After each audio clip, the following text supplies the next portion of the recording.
Assalamualaikum warahmatullahi wabarakatuh. Bismillah, alhamdulillah, wasyukurillah, ala nikmatillah, la haula wala quwata illa billah, amma ba'du.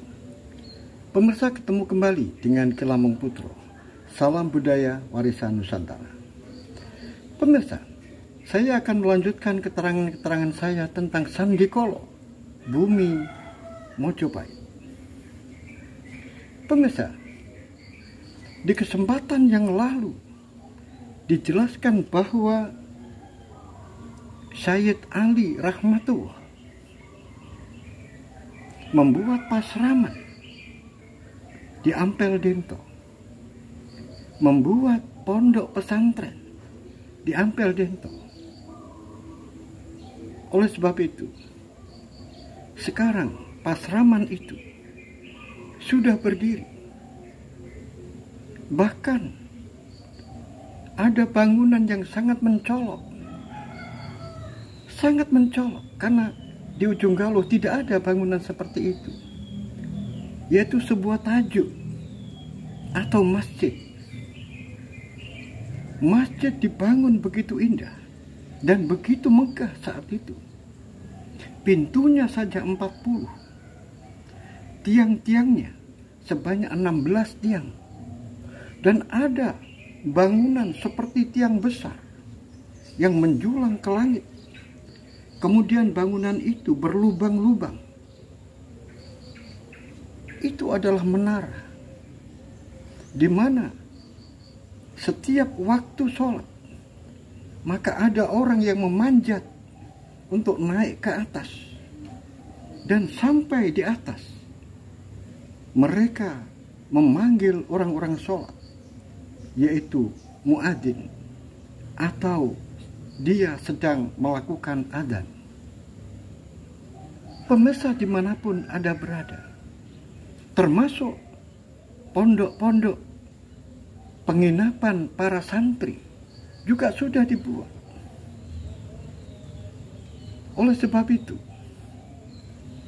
hal yang demikian terkadang membuat takut hati Ali Rahmatullah sebagai pemangku pasraman, karena hal itu menjadi perhatian pemerintahan Mojopahit.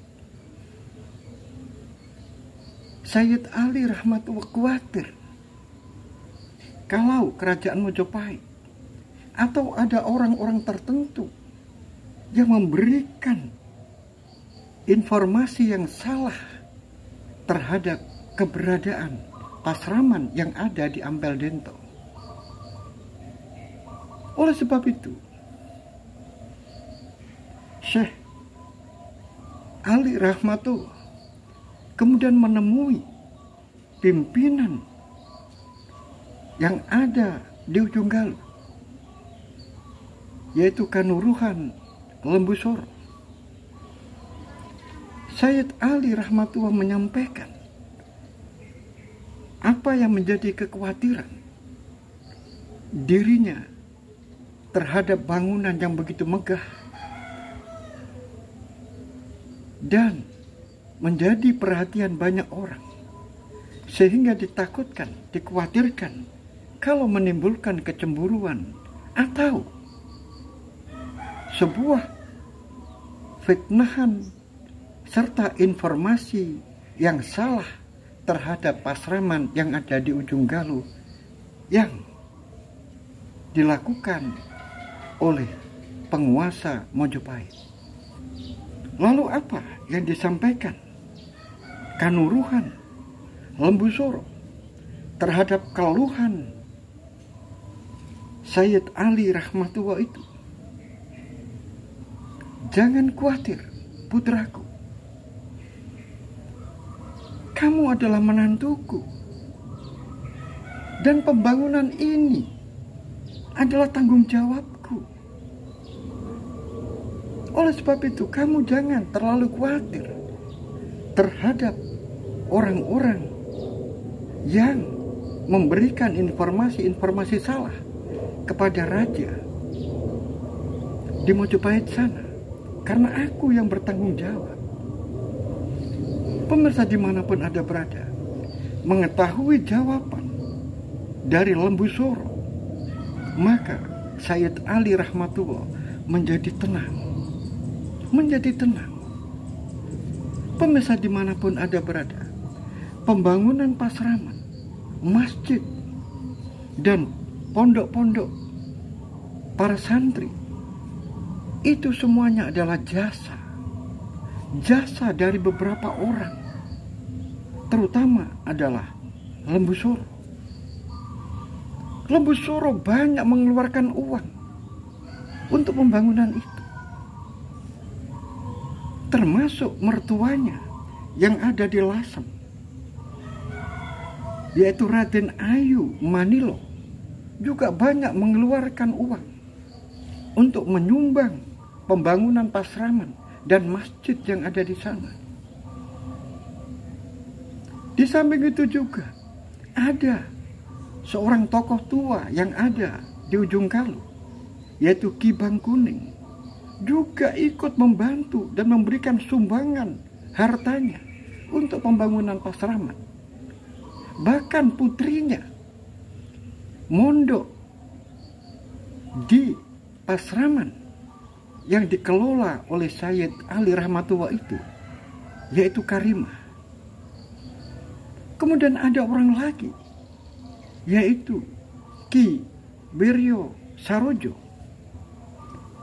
atau yang disebut dengan Mbah Bungkul, atau yang disebut juga Empu Supo Bungkul.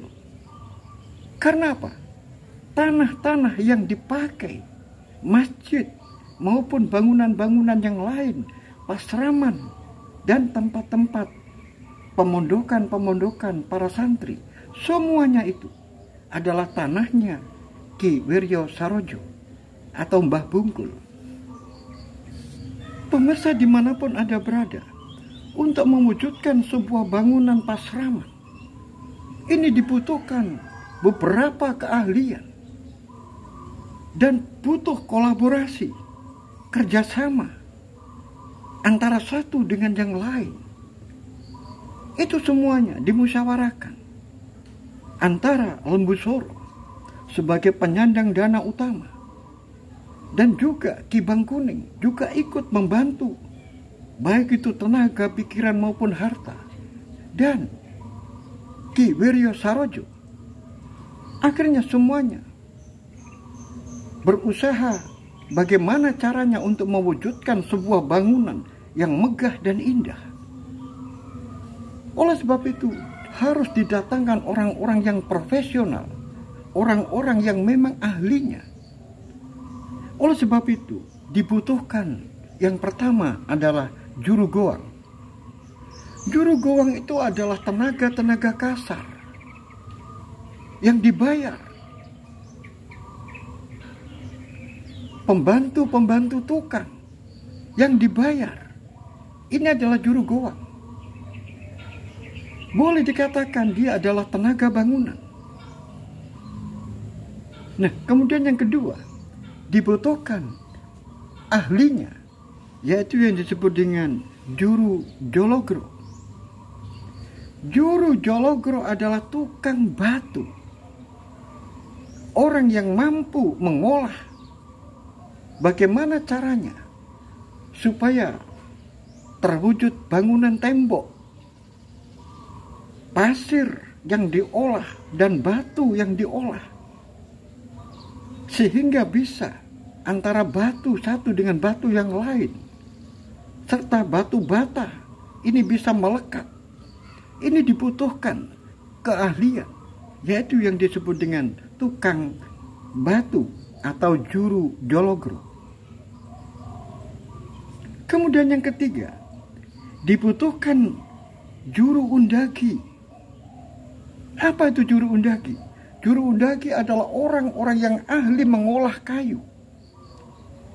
Kayu-kayu yang masih berupa balok-balok itu harus dipecah-pecah agar menjadi tiang, agar menjadi usuk, agar menjadi belandar, agar menjadi kuda-kuda, dan juga menjadi kusen-kusen jendela, kusen-kusen pintu, dan termasuk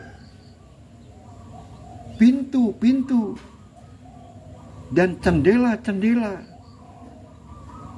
semuanya itu harus dikerjakan oleh orang yang ahli di bidangnya. Tidak lain adalah juru undaki, yaitu tukang kayu yang profesional.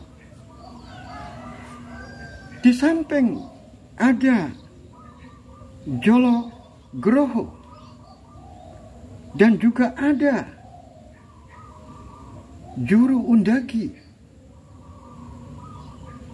Butuh orang lain, yaitu orang yang pandai dalam mengolah besi.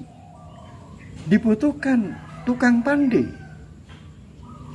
Tukang pandai ini penting, yaitu untuk membuat besi-besi sebagai perakit-perakit antara satu dengan yang lain, sebagai paku-paku yang merekatkan antara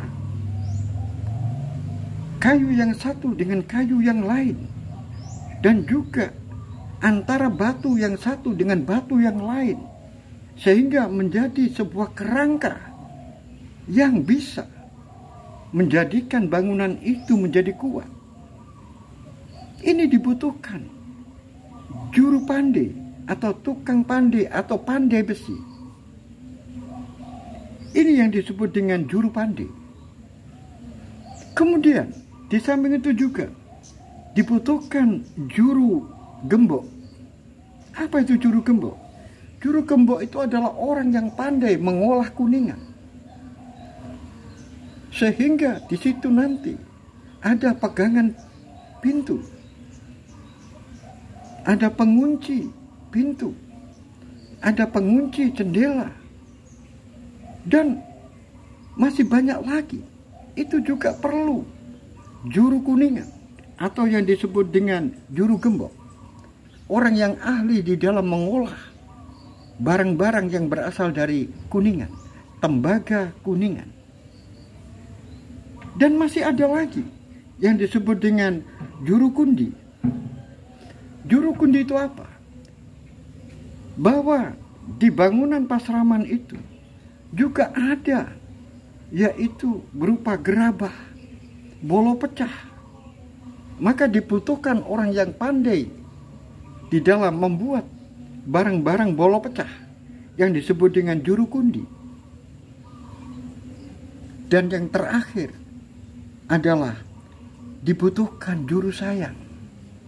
Apa itu juru sayang? Juru sayang ini adalah orang yang ahli di dalam mengolah tembaga.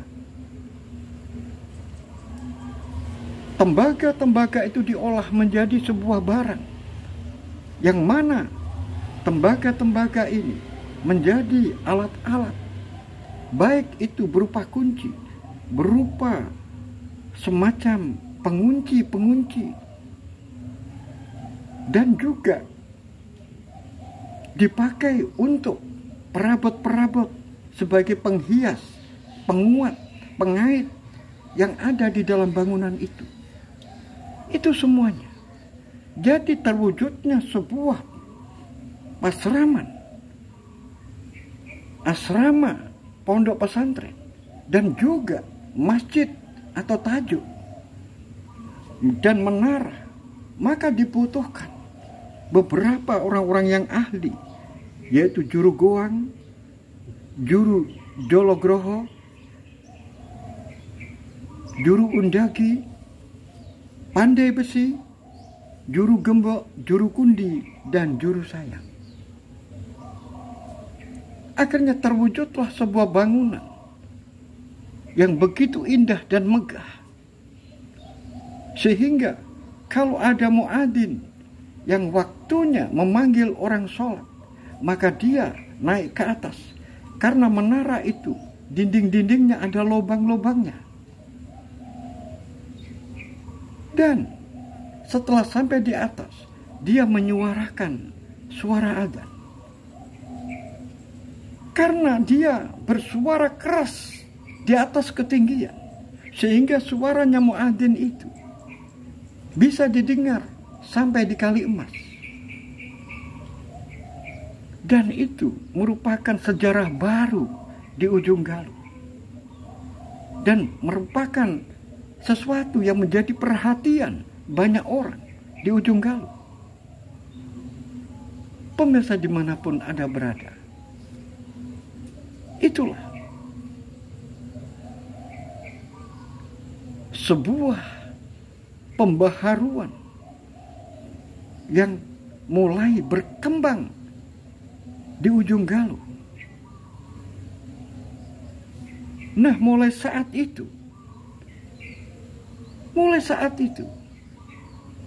anaknya orang-orang, baik itu orang Tionghoa, orang Jawa, orang Champa, yang mondok atau belajar agama di tempat itu, maka namanya adalah santri.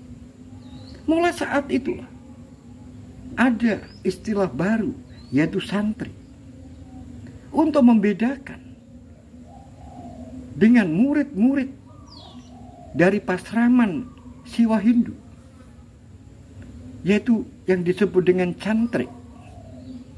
Jadi di sini ada cantrik, ada santri.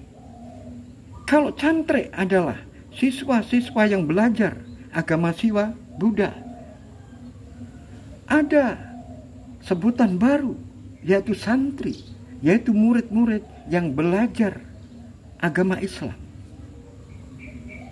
Pemirsa dimanapun Anda berada, Ki Bangkuning yang begitu besar perhatiannya terhadap pondok pesantren, maka Ki Bangkuning selalu menyempatkan untuk iktikaf di masjid Ampel, yaitu masjid di Pasraman Sayyid Ali Rahmatullah.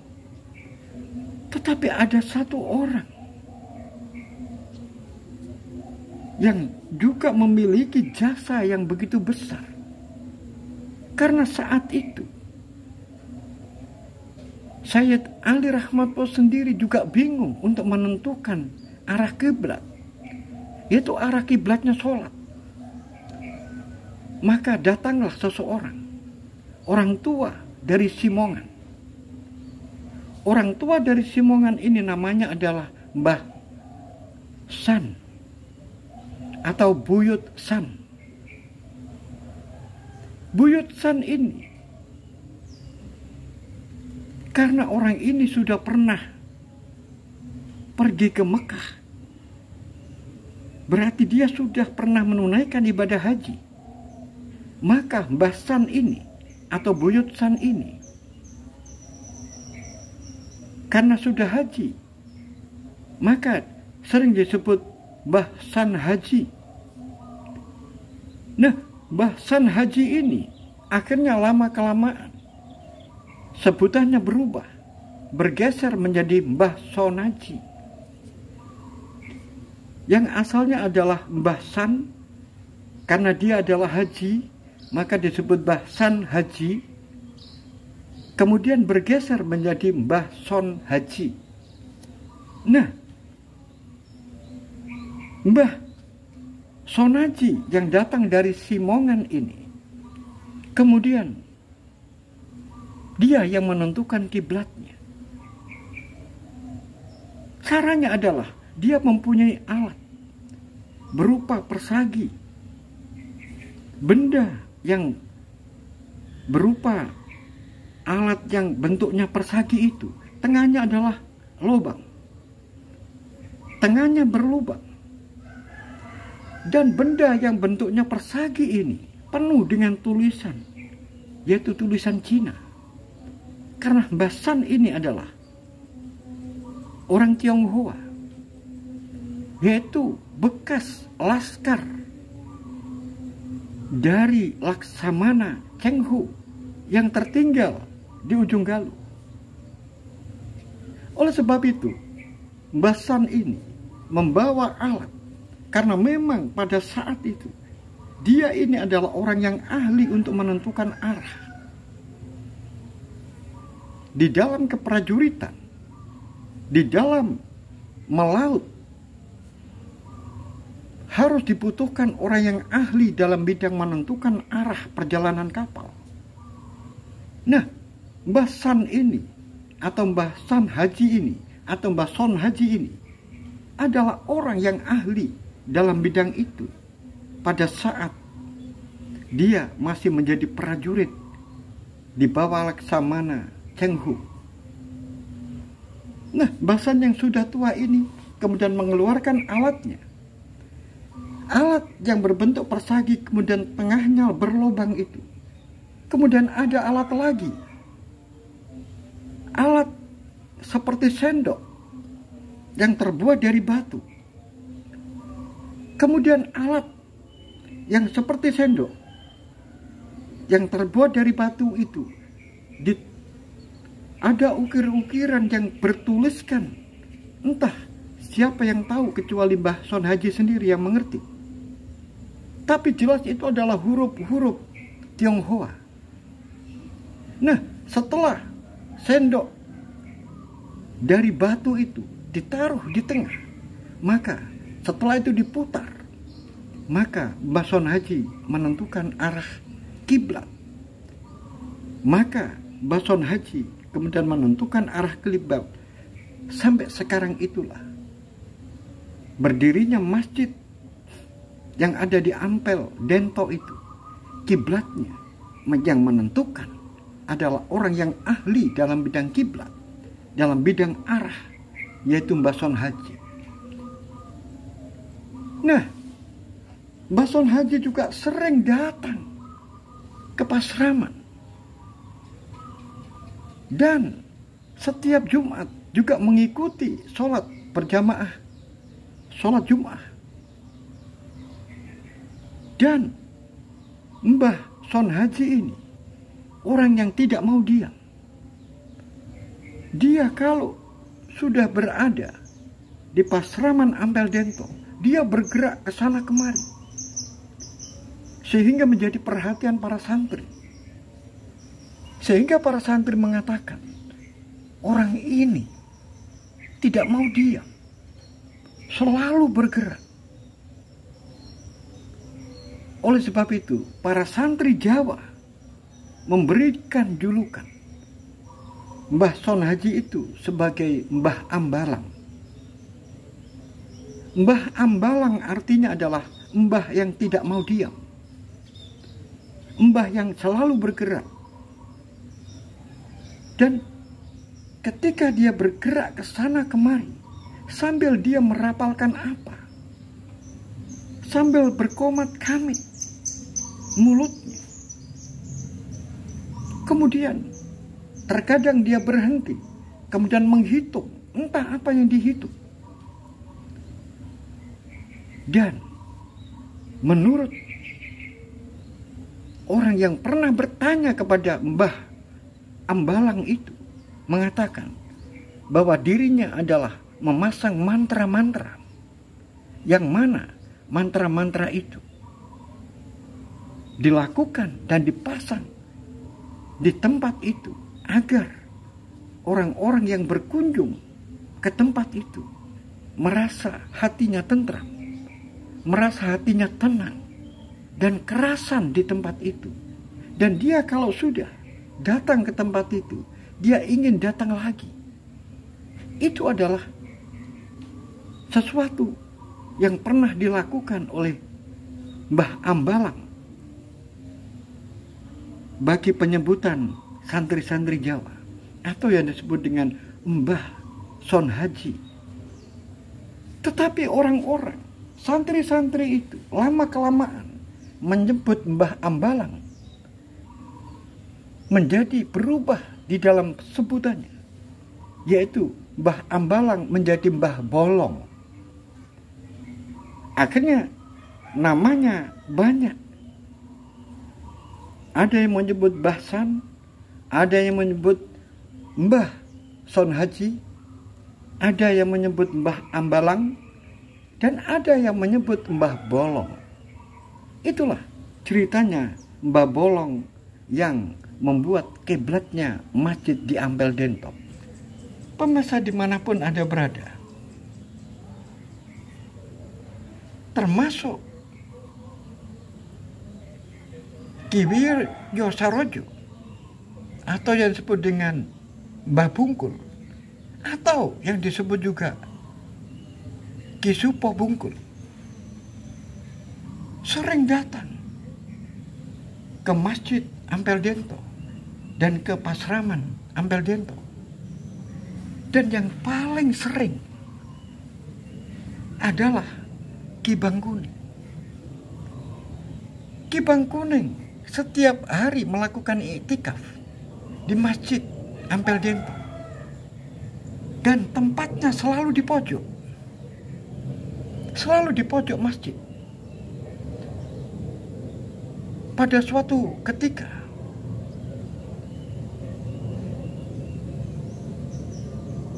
Ki Bangkuning ini melakukan iktikaf di masjid setelah Isya. Setelah Isya masih belum pulang. Tetapi ketika Sayyid Ali Rahmatullah melakukan sholat malam, alangkah terkejutnya Sayyid Ali Rahmatullah karena melihat Ki Bangkuning masih juga belum pulang. Padahal Sayyid Ali Rahmatullah itu melakukan sholat malam melebihi dari separuh malam. Berarti jam 12 malam lebih. Akhirnya setelah Sayyid Ali Rahmatullah ini melakukan sholat malam, akhirnya disapanya Ki Bangkuning, "Assalamualaikum." Kemudian Ki Bangkuning berdiri dan menyambut dengan ucapan "Waalaikumsalam, Raden. Silakan duduk kembali, Ki." Akhirnya duduklah mereka berdua. "Ki, ini sudah lebih dari separuh malam. Apakah Ki Bangkuning mau menginap di Pasraman?" "Oh, sudah tidak ada alasan lagi untuk menginap. Karena ini sudah pagi. Karena lebih dari separuh malam itu adalah sudah pagi. Masa pagi-pagi harus menginap?" Akhirnya keduanya menjadi tertawa. "Benar, Ki." "Oh iya, Raden. Alhamdulillah. Bahasa Jawanya Raden sudah sangat bagus dan sungguh sangat sempurna. Benarkah itu, Ki?" "Benar, Raden. Kalau begitu aku tidak salah. Karena bahasa Jawa dengan bahasa Campa itu hampir sama, Ki. Sehingga aku mudah untuk menyesuaikan. Tetapi yang sangat-sangat berbeda adalah bahasa Tionghoa. Walaupun aku adalah keturunan Tionghoa, tetapi aku dilahirkan di Campa. Aku susah untuk mengikuti bahasa-bahasa Tionghoa. Tetapi aku lebih mudah mengikuti bahasa-bahasa Jawa." "Oh, jadi begitu. Benar, Ki." "Nah, kemudian Raden, aku dulu juga pernah belajar agama itu di Syekh Maulana Malik Ibrahim." "Oh, jadi ini lontar saat Ki Bangkuning belajar pada Syekh Maulana Malik Ibrahim?" "Benar." "Kemudian apa, Ki, isinya?" Akhirnya lontar yang dipegang itu diserahkan kepada Raden Ali Rahmatullah. Kemudian diamati-amati oleh Raden Ali Rahmatullah. Ternyata bahasanya adalah bahasa Kawi. Tulisannya juga tulisan Kawi. Sehingga dikembalikan lagi. Mohon maaf Ki, aku tidak bisa membaca huruf-huruf Kawi. Dan aku juga tidak paham. Oleh sebab itu tolong bacakan saja. Apa ini isinya? Baiklah Raden. Raden, saat itu saya mencatat, yaitu terjemahan dan tafsir dari surat An-Nisa ayat 3. Di dalam Quran surat An-Nisa sloka yang ketiga atau ayat yang ketiga disebutkan bahwa seorang laki-laki itu bisa menikah 1, 2, 3 sampai 4 asalkan orang itu bisa berbuat adil. Dan apabila tidak bisa berbuat adil, maka baginya diwajibkan hanya untuk memiliki 1 istri saja. Nah, itu yang aku mau tanyakan kepada Raden. Karena saat itu Syekh Maulana Malik Ibrahim menjelaskan bahwa ini adalah penafsiran dari Imam Syafi'i. Oh, begitu. Kemudian yang ditanyakan, bagaimana menurut penafsiran dari Imam Hanafi? Oh, iya. Mungkin yang dimaksudkan adalah begini, Ki Bang. Bukan Imam Syafi'i, tapi Imam Syafi'i. Ya seperti itulah. Imam Syafi'i. Bukan Imam Syafi'i, tapi Imam Syafi'i. Aku tidak bisa bilang seperti itu. Bisaku Imam Syafi'i. Baiklah kalau begitu. Nah, bagaimana menurut Imam Hanafi? Bukan Hanafi, Ki, tapi Hanafi. Iya, Hanafi. Waduh, susah ya untuk bilang seperti itu. Aku bisanya ya Hanafi. Aku bisanya ya Syafi'i. Tidak bisa seperti Raden. Baiklah, tidak apa-apa, Ki. Tapi yang penting adalah mengerti.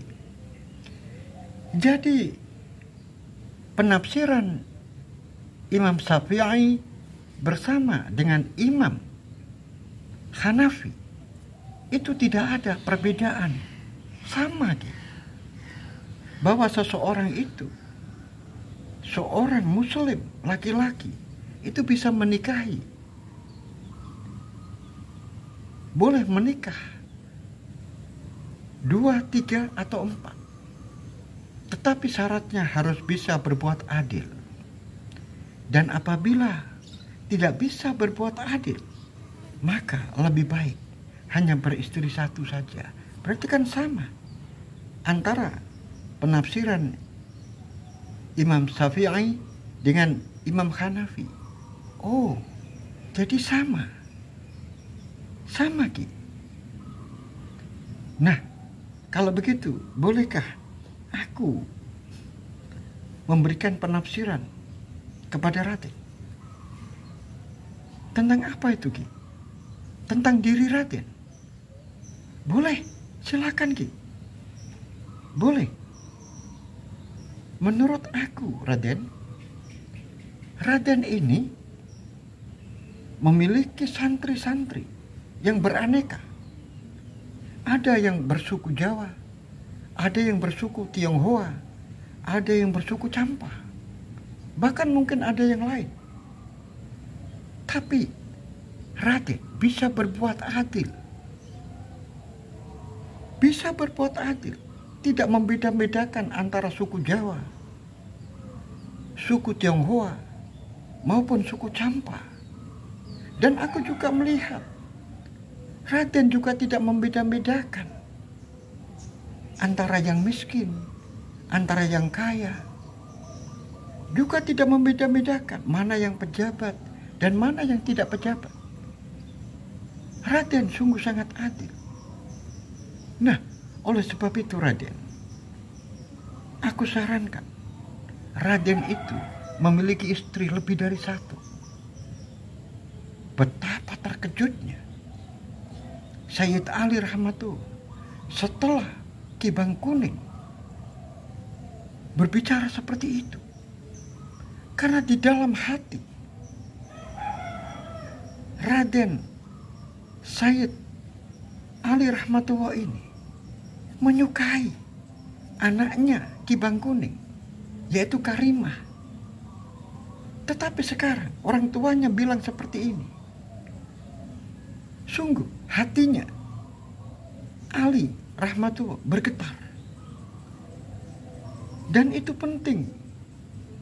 Lanjutnya Ki Bangkuning, itu penting Raden. Karena Raden adalah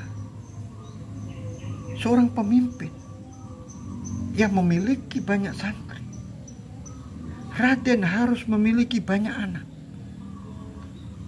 Dengan banyak anak itu, nanti kalau pesantren ini menjadi besar dan tenaga dari Raden ini kan tidak selamanya Raden itu akan muda, semakin hari semakin tua, dan tenaga Raden juga semakin berkurang. Tetapi kalau Raden memiliki banyak anak, maka anak-anak Raden bisa membantu kewajiban-kewajiban Raden di dalam mengelola Pasaraman ini. Akhirnya Ali Rahmatullah hanya manggut-manggut saja.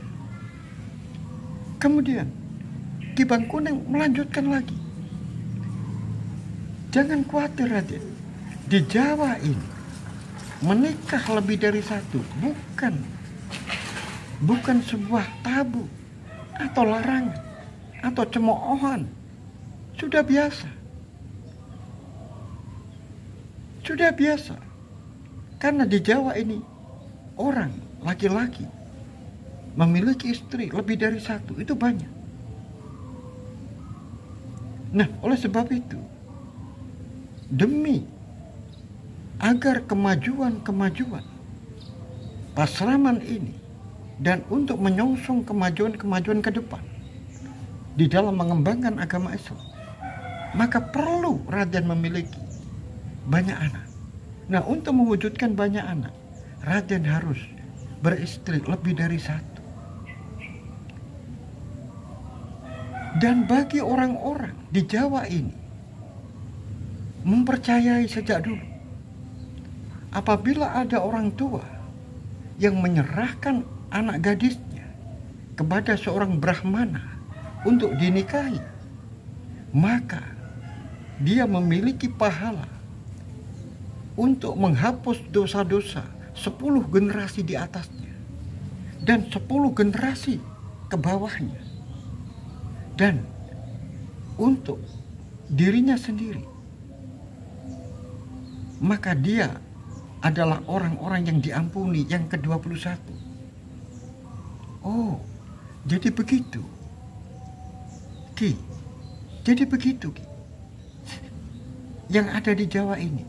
Iya, benar. Nah, oleh sebab itu Ki, aku tidak malu-malu. Aku serahkan anakku Karimah untuk engkau jadikan sebagai istri. Betapa terkejutnya yang namanya Ali Rahmatullah. Dia tidak menyangka sama sekali kalau kata-kata itu terlontar kepada dirinya. Sehingga Ali Rahmatullah menjadi bingung apa yang harus dikatakan. Tetapi Raden, aku tidak memaksa. Aku tidak memaksakan. Kalau Raden suka, maka aku serahkan. Kalau Raden hari ini, malam ini belum siap untuk menerima, maka saya tunggu jawaban besok atau lusa atau sampai kapanpun. Aku tunggu. Pemirsa dimanapun Anda berada, akhirnya Ali Rahmatullah dengan suara yang bergetar, maka dia mengatakan menerima. Alangkah gembiranya Ki Bangkuni, karena orang yang digadang-gadang menjadi menantunya sekarang sudah ada kesanggupan untuk menjadi menantunya. Oleh sebab itu, pemirsa dimanapun Anda berada, ketika peresmian masjid dan pondok pesantren yang dihadiri oleh banyak orang, ketika itu lahirlah putranya Sayyid Ali Rahmatullah yang kedua. Oleh sebab itu, putranya yang lahir yang kedua itu diberi nama Hisam Saifuddin. Dan pada malam itu juga diberlangsungkan pernikahan antara Ali Rahmatullah mendapatkan seorang gadis, yaitu Karimah binti Raden Haryo Kumuning, atau yang disebut dengan Ki Bangkuni. Pemirsa dimanapun Anda berada, bagaimanakah kelanjutan cerita ini? Oleh sebab itu, ikuti terus cerita ini sampai selesai. Sampai di sini akhirul kalam. Billahi taufiq wal hidayah, waridha wal inayah. Wassalamualaikum warahmatullahi wabarakatuh.